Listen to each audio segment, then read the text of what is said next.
Hey folks, welcome to this episode on the nature of gases. So when we look at the kinetic molecular theory and the nature of gases, we can help use this theory to explain how these gases behave and some of the properties that we see within them. So again, remember that the kinetic molecular theory only applies to ideal gases, which is just a imaginary or a hypothetical gas in which it kind of obeys all these laws exactly. They do not actually exist. There are some gases that are very close to the way they behave, but these ideal gases do not exist. So how can we use this KMT to describe some of the physical properties that we see? Well, first of all, let's see what these physical properties are, and let's try to use it to explain. So again, these are the assumptions that we've seen before. Gases contain a large number of tiny particles that are very, very far apart. These collisions between the gas particles are perfectly elastic and between collisions of the inside walls of the container. Gas particles, they're in continuous, rapid, and random motion, which means that they possess kinetic energy, the energy of movement or motion.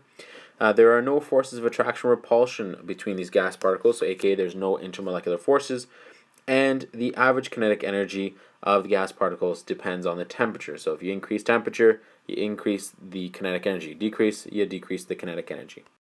So one of the properties is free expansion. What this phenomenon is that if we opened up the stopcock in this case, here we have two different vacuums, and we have the stopcock that prevents this gas going into here. What you'd see is that this ideal gas would actually move into this area and fill it up. And this can be explained by assumption number 3, is that they're constantly rapid. They're rapid, constant, and random motion allows them to kind of move from here and to here and fill up that void. And once again, there's no significant attraction or repulsion. If there was a lot of repulsion, that would also explain for this, but then if you had gases that would go in here, as a result of that repulsion, it would also kind of move into here. So by looking at here, there's not really an attraction repulsion, it just kind of is. They're individual units that are not dependent on the other ones beside them. Fluidity is another physical property that we see, and we really kind of apply this into liquids, but we can also call gases fluid as well, because these particles move or slide or glide, or however you want to say it, past one another just like liquids. And that goes through the assumption that there's no repulsion or attraction between gases. If we look at here, for example, we're pouring some water, and we see these individual particles of water, if we would call it, we can see that there's an effect of gravity. It pulls it down, there's an opening, and it moves over here.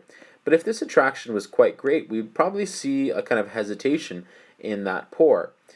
Might not be noticeable on the macro scale, but in the microscopic we'd see that. So because these molecules are able to pass and slide or glide between or near one another, we call them as fluids. Now, density is a measure of the ratio between mass and volume. So if we had a great number of mass over a small number of volume, we'd have a high density. If we had the same number of mass and we increased that volume to a huge amount, well, that ratio would change and that number would get smaller. So when we look at density between something like a solid and a gas, well, here what we see is that we can have the same number of particles. We can call that, let's call that 10 particles and 10 particles here. We'll just keep it for the same number. Now here's the volume that 10 particles take up. It's as we call it in here, 1 unit. But in a gas, these 10 particles can actually occupy space this big, and they could probably occupy space even bigger, allowing it. So when we look at this, to explain this, we look at assumption number 1, that the particles are very, very far apart from one another. Remember that they possess a lot of kinetic energy, and they can escape the attractions that are formed between particles of a real gas. Again, in an ideal gas, we don't have any attraction, so there's nothing to really escape. But because they possess a lot of kinetic energy, they can bounce off one another and become kind of distant from one another. So even though they might have the same amount of particles, their density is a lot smaller. This is kind of just shown by this kind of graphic here, where it might be the same mass, but we've increased our volume tremendously. And now because our numerator is much larger than our denominator, our resultant is going to be a lot smaller. Now, compressibility is also something that we depend on in industry quite a bit. When we talk about a liquid or a solid, it's very incompressible. And again, like I gave you the example in the previous video, we use a lot of liquids for things like braking or hydraulics. Hydraulic oil, for example, is very incompressible, which allows it to, if we put pressure on it, or we can put in machines, and it won't just completely fail on us. If we put a gas, for example, into brake lines, well, that would be pretty disastrous, because we could be pumping our brakes and the gas would just compress. It wouldn't actually push against the calipers of our brakes, thereby stopping the car. So when we look at this, we look to assumption number one. I guess, again, gas particles are very far apart from one another. What does this mean? It means that there's a lot of empty space between them. So if you look at this little graphic here, there's all this space in between all the particles that can be kind of compressed, pushed out of the way, and these particles would therefore take up less space if we increased our pressure. So by increasing our pressure, we can push these molecules or particles closer to one another, calling them compressed. That reduces the amount of space. And if you go back to one slide, which one would have a greater density? Well, we have the same number of particles here and here, but what we see, and let's just call that mass the same here, and mass is the same. But here we have a small in this case, we have a large volume. Okay, in this one, in the one over here, we have a very small volume. So what that means is that the ratio between the mass and the volume in here is a lot different than the ratio over here. And so because our numerator is a lot bigger here, our density is going to be smaller compared to this one over here. Now, when we talk about the motion of gases, again, they're in random, continuous, and rapid motion. That's assumption number 3. And that helps us explain some of these things called diffusion and effusion. The spontaneous motion allows these gas particles to kind of move into one another. And there's a name for this. It's called Brownian motion. And so when these particles kind of randomly move and translate and rotate, they move into different areas. And the process of diffusion and effusion are representative of this phenomenon. Diffusion is when we causing them to spread out, and effusion is when we can kind of move them from one area to another through a small hole. So when we look at this, diffusion is when we're able to move them from one area of high concentration to an area of low concentration. So in this case, you could probably look at this and be like, well, the kind of concentrations are the same. But when we look at what is the concentration of the green gas in here, it's none. There is no green gas here. The concentration of green gas here is very, very high, so it's going to move from one area to another. Likewise, the concentration of purple gas compared to here is very high here than here. So again, it's going to move into an area that has a low concentration. So effectively what's going to happen is that we're going to mix these gases as a result of their rapid, random, and continuous motion. And as we open up the stopcock, what eventually happens is this. Now, when we look at the rate of diffusion, and actually there's a law that describes this. It's called Graham's law. And what Graham's law states is that the rate of diffusion is inversely proportional to the square root of the molar mass of the gas.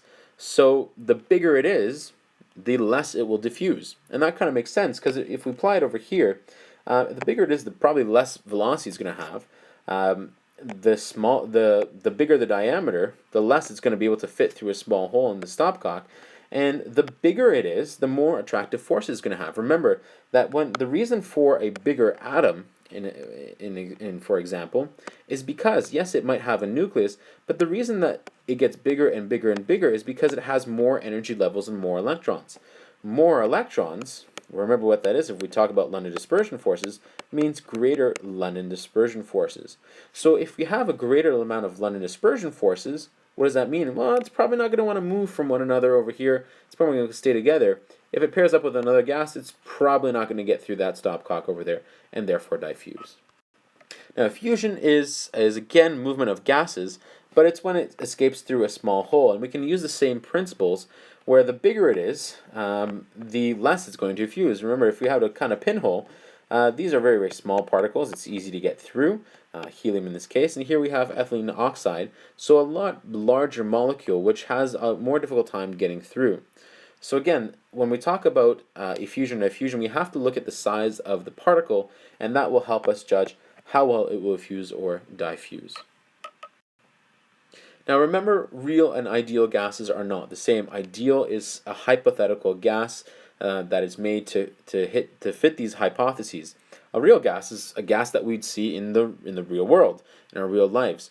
So when we start going at high pressures and low temperatures, the ideals of the kinetic molecular theory, or the hypotheses, actually start breaking down. Now, why is that?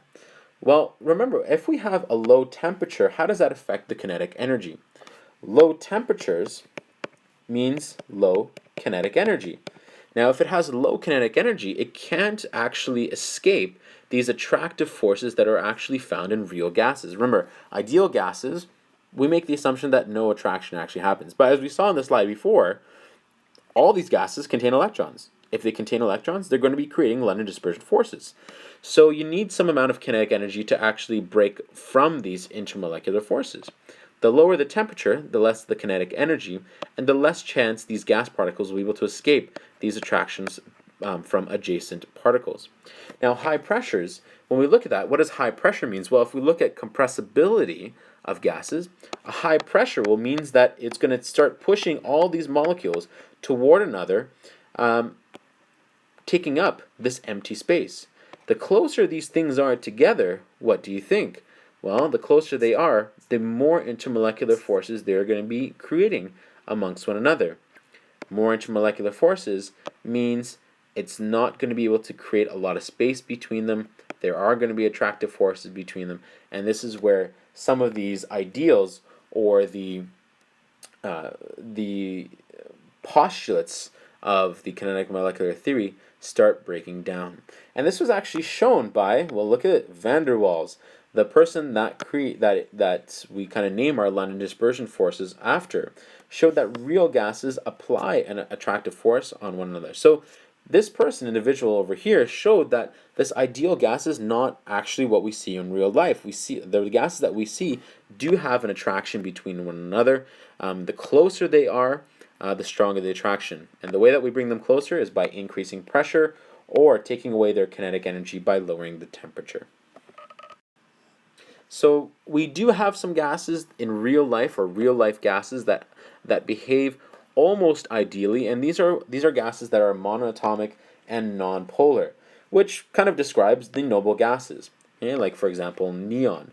If they're nonpolar, which means that the only kind of intermolecular force that they can create are London dispersion forces, and monatomic means there's not a lot of electrons, so even the London dispersion forces that they do create are very, very, very small.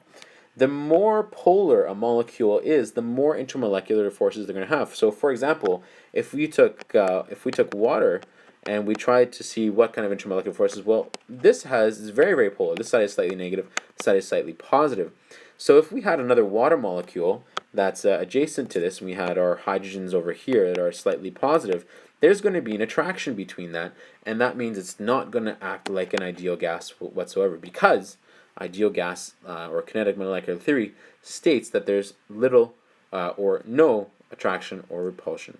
So again, ideal gases and real gases are not the same, but there are some real gases that slightly act in the way that ideal gases should. So thanks very much for watching. We'll see you next time.